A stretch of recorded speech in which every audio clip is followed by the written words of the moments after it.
நான் வந்து petrol bike வாங்குறதா இல்லை ஈவி வாங்குறதா அப்படிங்கிற கேள்வியே ஃபஸ்ட்டு வரும். அந்த கேள்விக்கு பதில் நம்ம கண்டுபிடிச்சாதான் அடுத்து ஈவி அப்படிங்கிற மேட்டருக்கே நம்ம போகலாம். ஸோ நீங்கள் ஏன் ஈவி வாங்கணும் அப்படின்னு கேட்டிங்கன்னா, காமனாக நம்ம எல்லாம் சொல்லக்கூடிய விஷயம் வந்து காஸ்ட் சேவ் பண்ணலாம் அப்படிங்கிறது விஷயம்தான். பெட்ரோல் வந்து விலை ஏறிட்டே போகுது.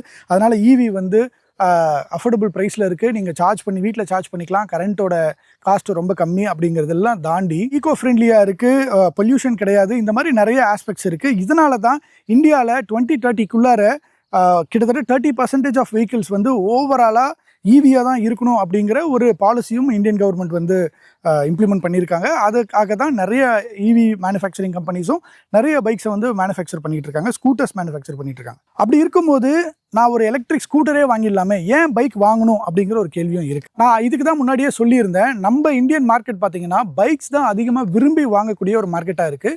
ஸ்கூட்டர்ஸும் சேல் ஆகுது, பட் ஆனால் ஸ்கூட்டர்ஸை விட டபுள் மடங்கு சேல் ஆகிறது தான் பைக்ஸ். இன்றைக்கும் பார்த்தீங்கன்னா கம்யூட்டர் பைக்ஸ் தான் நம்ம சிட்டியில் அதிகமாக ஓடிக்கிட்டு இருக்கோம். நீங்கள் எங்கே பார்த்தாலுமே வந்து பைக்ஸ் தான் அதிகமாக இருக்கும் ஸ்கூட்டரை விட. ஆனால் ஈவின்னு வர்றப்ப இது அப்படியே ஆப்போசிட்டாக இருக்குது. நிறைய ஸ்கூட்டர்ஸ் தான் ஓடிக்கிட்டு இருக்கு, பைக் இல்லை. அதுக்கு காரணம் மேனுஃபேக்சரர்ஸும் மேனுஃபேக்சர் பண்ணல. ஆனால் ஒரு ஸ்கூட்டர் ஈவியை விட ஒரு பைக் ஈவி ஏன் வாங்கணும் அப்படின்னு கேட்டிங்கன்னா, இதில் வந்து பெர்ஃபார்மன்ஸ் கிடைக்குது. ஸ்கூட்டரில் வந்து அந்த பெர்ஃபார்மன்ஸ் இருக்காது.